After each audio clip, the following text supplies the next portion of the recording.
ആപ്കി അദാലത്തിൽ കേന്ദ്രമന്ത്രി ഗിരിരാജ് സിംഗിന്റെ മേലുള്ള കുറ്റാരോപണം ഇദ്ദേഹം എല്ലാവരെയും കഷ്ടപ്പെടുത്തുന്നു എന്നുള്ളതാണ്. ഗിരിരാജ് സാർ, താങ്കളെക്കുറിച്ച് അറിയാവുന്നവർ, താങ്കളെ ചെറുപ്പകാലം മുതലേ അറിയാവുന്നവർ, താങ്കൾ അങ്ങനെയുള്ള ആളല്ലെന്നാണ് പറയുന്നത്. താങ്കളുടെ ഗ്രാമത്തിന്റെ പേര് ബഡയ്യ. ബീഹാറിലെ ഗ്യാങ് വാറിന് വളരെ പ്രശസ്തമായ ഒരു സ്ഥലമാണ്. നിങ്ങൾ എന്താ താങ്കളും വലിയൊരു റൗഡി ആയിരുന്നെന്ന് കേട്ടു. രജത് സർ, നിങ്ങൾ ഈ വിഷയത്തെ എങ്ങോട്ടാണ് കൊണ്ടുപോകുന്നത്? എനിക്കൊന്നും പിടികിട്ടുന്നില്ല. എന്തായാലും ഞങ്ങളുടെ ഗ്രാമത്തിൽ ഗ്യാങ് വാറുകളൊന്നും ഉണ്ടായിരുന്നില്ല. പക്ഷേ ഞാനൊരു ചെറിയ റൗഡി തന്നെയായിരുന്നു. ആ കാര്യം ഞാൻ അംഗീകരിക്കുന്നു. താങ്കളുടെ പേര് കേൾക്കുമ്പോൾ തന്നെ അവിടെ ഉള്ളവർക്ക് പേടിയായിരുന്നു. ഹേയ്, ഒരിക്കലുമില്ല, അങ്ങനെയൊന്നുമില്ല. ഞാൻ വളരെ സാധാരണക്കാരനാണ്. പിന്നെ ഞാൻ ഫേമസ് ആയത് തന്നെ എൻ്റെ സിംപ്ലിസിറ്റിയിലൂടെയാണ്. പിന്നെ നിങ്ങൾക്ക് ഇക്കാര്യം എവിടെ നിന്ന് കിട്ടിയെന്ന് എനിക്കറിയില്ല. അല്ല, ഇതൊക്കെ നിങ്ങളോട് ആരാ പറഞ്ഞേ? ഞാൻ ഒരിക്കലും അത്തരം റൗഡിസം ഒന്നും നടത്തിയിട്ടില്ല. ഇതുവരെ ഞാൻ ഒരിക്കലും അങ്ങനെ ചെയ്തിട്ടില്ല. ഒരു ചെറിയ കത്തി പോലും എൻ്റെ കയ്യിലുണ്ടായിരുന്നില്ല. അരിവാളൊക്കെ ഉണ്ടായിരുന്നു. രജത് സർ, നിങ്ങൾ അരിവാളിനെ പറ്റി ചോദിച്ചത് കൊണ്ടൊരു കാര്യം പറയാം. ഞാനൊരു സനാതനിയാണ്. കൂടാതെ ഇന്ന് നാട്ടിലുണ്ടായിരിക്കുന്ന ഒരു അവസ്ഥയെ, അതായത് ഈ ഒരു അവസ്ഥയെപ്പറ്റി ഞാൻ എല്ലാവരുടെയും മുന്നിൽ ഒരു റിക്വസ്റ്റ് വെക്കുകയാണ്. നമ്മുടെ ദേവന്മാരും ദേവികളും അവരുടെയൊക്കെ കയ്യിൽ അസ്ത്രവുമുണ്ട്, ശസ്ത്രങ്ങളുമുണ്ട്. അതായത് നമുക്ക് രണ്ടും തന്നെ ഉണ്ട്. അതുകൊണ്ട് ഞാൻ എന്താ പറയാൻ വരുന്നതെന്ന് വെച്ചാൽ, ഓരോ സനാതനിയുടെ വീട്ടിലും അസ്ത്രവും ശസ്ത്രവും രണ്ടും തന്നെ ഉണ്ടാവണം.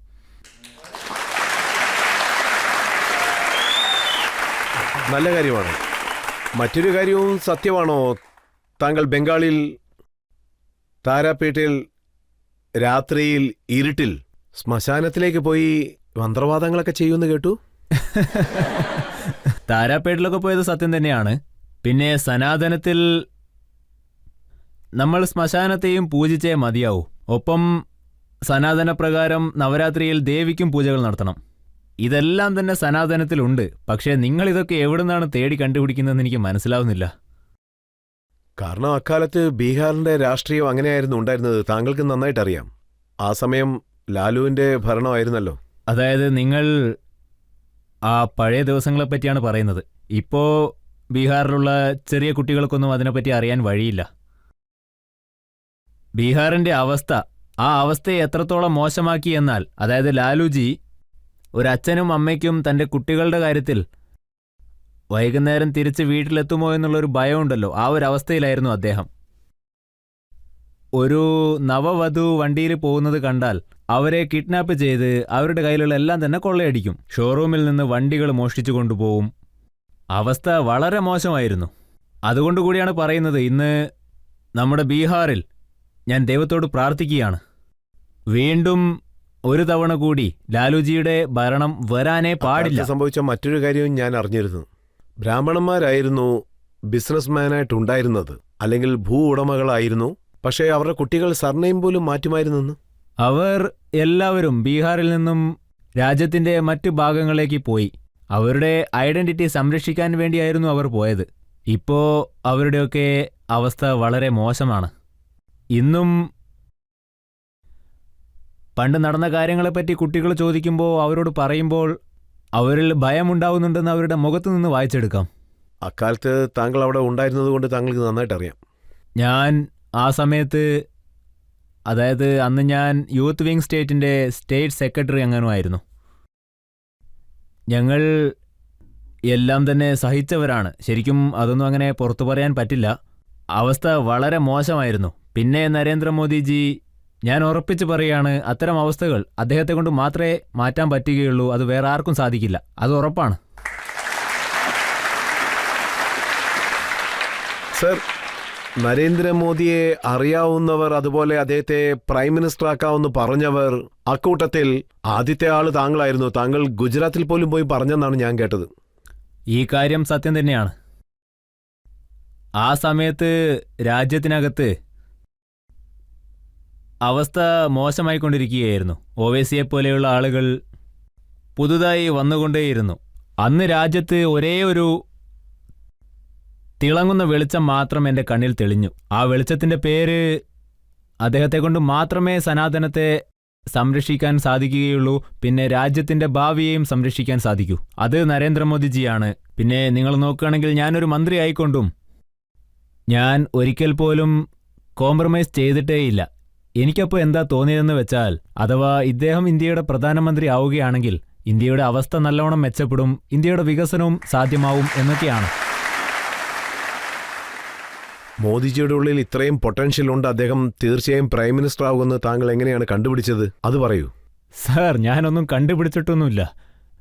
പിന്നെ പറഞ്ഞു വരുമ്പോൾ, ആ സമയത്ത് ഞാൻ ബീഹാറിൽ ഒരു മന്ത്രിയായിരുന്നു. നിതീഷ് കുമാർജിയായിരുന്നു അന്നത്തെ CM. അപ്പോൾ അദ്ദേഹത്തിൻ്റെ കൂടെ ഒരു പ്രധാനപ്പെട്ട മീറ്റിംഗ് ഉണ്ടായിരുന്നു. അത് വളരെ പ്രധാനപ്പെട്ടതായിരുന്നു. ദേശീയ തലത്തിൽ പാർട്ടിയിലുണ്ടായിരുന്ന ഒരുപാട് നേതാക്കന്മാർ അന്നവിടെ ഇരുന്നിരുന്നു. ആരും ഒന്നും തന്നെ സംസാരിച്ചില്ല. ഞാൻ അന്ന് തന്നെ പറഞ്ഞു, ഇദ്ദേഹമാണ് നമ്മുടെ രാജ്യത്തിൻ്റെ തലവൻ, അതായത് നമ്മുടെ രാജ്യത്തിൻ്റെ ഭാവിയെന്ന്. അന്ന് മുതൽ എൻ്റെ മനസ്സിനകത്ത് ഒരു വിശ്വാസം കയറിക്കൂടി. ഇന്ന് ആ വിശ്വാസം യാഥാർത്ഥ്യമായി എന്നും ഞാൻ സമ്മതിക്കുകയാണ്. ഇന്ന് നമ്മുടെ രാജ്യത്തിന് നരേന്ദ്രമോദിജി സ്വാമി വിവേകാനന്ദന് ശേഷം ഇന്ത്യ മഹാരാജ്യത്തെ വലിയ ഉയരങ്ങളിൽ തന്നെ എത്തിച്ചു. ഇന്ത്യയിലെ ജനങ്ങൾ ഒരിക്കൽ പോലും ഇതൊന്നും പ്രതീക്ഷിച്ചിട്ടുണ്ടാവില്ല. ലോകത്തൊരു ജനങ്ങളും ഇതൊന്നും പ്രതീക്ഷിച്ചിട്ടുണ്ടാവില്ല. പക്ഷേ ഗിരിരാജ് സാർ, താങ്കൾ പൂർണ്ണമായും പറയുന്നില്ല. പക്ഷേ അക്കാലത്ത് താങ്കൾ പറഞ്ഞത് എന്താണെന്ന് വെച്ചാൽ, മോദിക്ക് ആരൊക്കെ വോട്ട് ചെയ്യുന്നില്ലയോ അവരെല്ലാം തീർച്ചയായും പാകിസ്ഥാനിലേക്ക് പോകണമെന്നാണ് പറഞ്ഞത്. ഞാനങ്ങനെ പറഞ്ഞിരുന്നു, ഞാൻ സമ്മതിക്കുന്നു. അതായത് നരേന്ദ്രമോദിജി ആരൊക്കെ അദ്ദേഹത്തിൻ്റെ കൂടെ നിൽക്കുന്നുവോ അത് ഈ രാജ്യത്തിനു വേണ്ടി നിൽക്കുന്നത് പോലെയാണ്. അദ്ദേഹം ഈ നാടിൻ്റെ ഒരു ഭക്തനാണ്. ഇവിടെ അദ്ദേഹം വികസനങ്ങൾ കൊണ്ടുവരുന്നു. രാജ്യത്തിന് വികസനം ആവശ്യമാണ്. അതോടൊപ്പം രാജ്യത്തിൻ്റെ സനാതനധർമ്മവും സംരക്ഷിക്കപ്പെടണം. എനിക്ക് വളരെ നന്നായിട്ട് ഓർമ്മയുണ്ട്, താങ്കൾ ഈ പാകിസ്ഥാന്റെ കാര്യം പറയുന്ന സമയത്ത് ചിലർ പറയുന്നത് താങ്കൾ ദേശദ്രോഹിയെ പോലെയാണ് സംസാരിക്കുന്നത്. താങ്കളെ അറസ്റ്റ് ചെയ്ത് ജയിലിൽ അടയ്ക്കണമെന്നും പറഞ്ഞു. രജത് സർ, എനിക്കിപ്പോൾ ഒന്നും തന്നെ പറയാൻ സാധിക്കില്ല. കാരണം മുന്നേ ജാർഖണ്ഡിൽ എൻ്റെ പേരിൽ ഒരുപാട് കേസുകളൊക്കെ ഉണ്ടായിരുന്നു. ഞാൻ അങ്ങനെയൊന്നും പറഞ്ഞിട്ടില്ല. ജസ്റ്റ് ജനങ്ങളുടെ മുന്നിൽ അപ്പീൽ ചെയ്തു, അത്രയേ ഉള്ളൂ. പറയുന്നവർക്ക് എന്ത് വേണേലും പറയാലോ. അതിനുശേഷം ഈ കുറ്റാരോപണങ്ങൾ കാരണം താങ്കൾ വളരെയധികം സങ്കടപ്പെട്ടു. താങ്കളൊരു മുറിയിൽ പോയി ഒറ്റയ്ക്കിരുന്നു. അവിടെ 3 ആമകളും താങ്കളും മാത്രമേ ഉണ്ടായിരുന്നു. ആമകളുണ്ടായിരുന്നോ ഇല്ലയോ, പക്ഷേ ഒരു കാര്യം മാത്രം സത്യമാണ്. അന്ന് എൻ്റെ പേരിൽ രാജ്യദ്രോഹ കേസും ചുമത്തി എന്നെ ബീഹാറിൽ നിന്നും ജാർഖണ്ഡ് വരെ കേസ് കൊണ്ടുപോയി നീട്ടിച്ചു. ഞാൻ എങ്ങനെയൊക്കെയോ എന്നെ സംരക്ഷിച്ചു കൊണ്ടുപോയി. അതിനുശേഷം എനിക്ക് ഹൈക്കോർട്ടിൽ നിന്നും എങ്ങനെയൊക്കെയോ ബെയിൽ കിട്ടി. അതിനുശേഷം ഞാൻ എൻ്റെ റിസൾട്ടിനു വേണ്ടി നബാദയിലേക്ക് പോയി. ഞാൻ വലിയ തെറ്റ് തന്നെ ചെയ്തു. ഞാനതിന്ന് അംഗീകരിക്കുന്നു. ഇന്ന് ഞാനത് അംഗീകരിക്കാം. ഒരു കാര്യം ഞാൻ ഉറപ്പിച്ചു പറയുന്നു, നമ്മുടെ രാജ്യത്തെ ഉന്നതിയിലെത്തിക്കാനുള്ള ഒരുപാട് കാര്യങ്ങൾ നരേന്ദ്രമോദിജി ഇന്ന് ചെയ്തുകൊണ്ടിരിക്കുകയാണ്. താങ്കൾ ബീഹാറിൽ നിന്ന് വന്നിരിക്കുന്നു. അടുത്ത് വരാൻ പോകുന്ന ഇലക്ഷൻ ബീഹാറിലാണ് നടക്കുന്നത്. അവിടെ ഏത് രീതിയിലാണ് ഇലക്ഷൻ നടത്താൻ പോകുന്നത്? അതിനെക്കുറിച്ച് നിങ്ങളൊന്ന് പറയൂ. വികസനം, വികസനം, വികസനം, വികസനം. അപ്പോൾ 90-ന് മുന്നേ ഉണ്ടായിരുന്ന ബീഹാർ, അത് നമ്മൾ ഒരു തവണ നോക്കേണ്ടതുണ്ട്. ഇപ്പോഴുള്ള ബീഹാറിൻ്റെ അവസ്ഥയും നമ്മൾ നോക്കണം. ബീഹാറിൽ ഇന്ന് ഒരുപാട് നല്ല വലിയ റോഡുകൾ ഉണ്ടാക്കിയിട്ടുണ്ട്. നരേന്ദ്രമോദിജി ഗംഗാ നദിയുടെയൊക്കെ മേലെ വലിയ ബ്രിഡ്ജുകൾ ഉണ്ടാക്കിയിട്ടുണ്ട്. ഭൂവിതരണം നടത്തിയിട്ടുണ്ട്. ഇൻഫ്രാസ്ട്രക്ചറും വളരെ നല്ല രീതിയിൽ വികസിപ്പിച്ചിട്ടുണ്ട്. പിന്നെ അതൊക്കെ മധ്യപുരയിൽ നിന്നും തുടങ്ങി ഇങ്ങ് ഈ ഭാഗത്ത് ചപ്ര മധുര വരെ മില്ലുകൾ തുടങ്ങിയിട്ടുണ്ട്. സോ ഞങ്ങൾ വികസനത്തിന് മാത്രമേ പ്രാധാന്യം കൊടുക്കുന്നുള്ളൂ. ഞങ്ങൾ വേറെ ഒരു കാര്യത്തിനും പ്രാധാന്യം നൽകുന്നില്ല. ലാലുജി, രാഹുൽജി ഇവരൊക്കെ ജാതിയെപ്പറ്റി മാത്രം പറഞ്ഞു നടക്കട്ടെ, ഞങ്ങൾ വികസനത്തെപ്പറ്റി മാത്രം പറയാം. പക്ഷേ തേജസ്വി യാദവ് നൽകിയ ഒരു സ്റ്റേറ്റ്മെന്റ് ഞാൻ കണ്ടിരുന്നു. അദ്ദേഹം ബീഹാറിൽ ഇന്ന് എത്ര ക്രൈം ഉണ്ടോ അതിനേക്കാൾ വളരെ കുറവായിരുന്നു അന്നെന്ന് പറയുന്നു. ദിവസവും മർഡർ നടക്കുന്നു. മൊത്തം ലിസ്റ്റും അദ്ദേഹം തന്നു. കാരണം അത് അദ്ദേഹത്തിന്റെ അച്ഛനായിരുന്നു അതിൻ്റെയൊക്കെ മാസ്റ്റർ മൈൻഡ്. അപ്പോൾ അദ്ദേഹത്തിന്റെ കയ്യിൽ അതിൻ്റെയൊക്കെ ലിസ്റ്റ് ഉണ്ടാവുമല്ലോ. ബീഹാറിന്റെ ലോ ആൻഡ് ഓർഡർ വളരെ മോശമാണെന്ന് പറയുന്നു. അത് സത്യമാണോ? ഒരു സംസ്ഥാനത്തിന്റെ ചീഫ് മിനിസ്റ്റർ വളരെ ശക്തനാണെങ്കിൽ എന്തെങ്കിലും ഒരു ഇൻസിഡന്റ് നടക്കുകയാണെങ്കിൽ അതിനുള്ള ആക്ഷനുകൾ എടുത്തേ തീരൂ.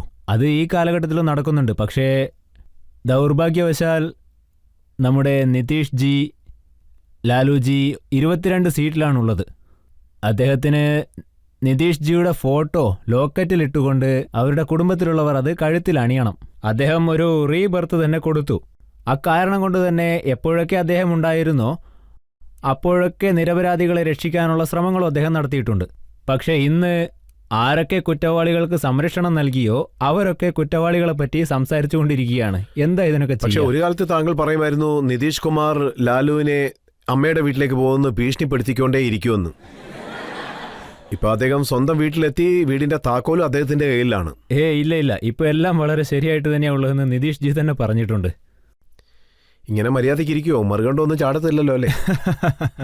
ഇല്ല, അദ്ദേഹം പല വർഷങ്ങളായിട്ട് പറയുന്നുണ്ട് എനിക്ക് തെറ്റുപറ്റി. അദ്ദേഹം അത് സമ്മതിച്ചതുകൊണ്ടാണ് രാഷ്ട്രീയത്തിലെല്ലാവരും അദ്ദേഹത്തെ വിശ്വസിക്കുന്നതും.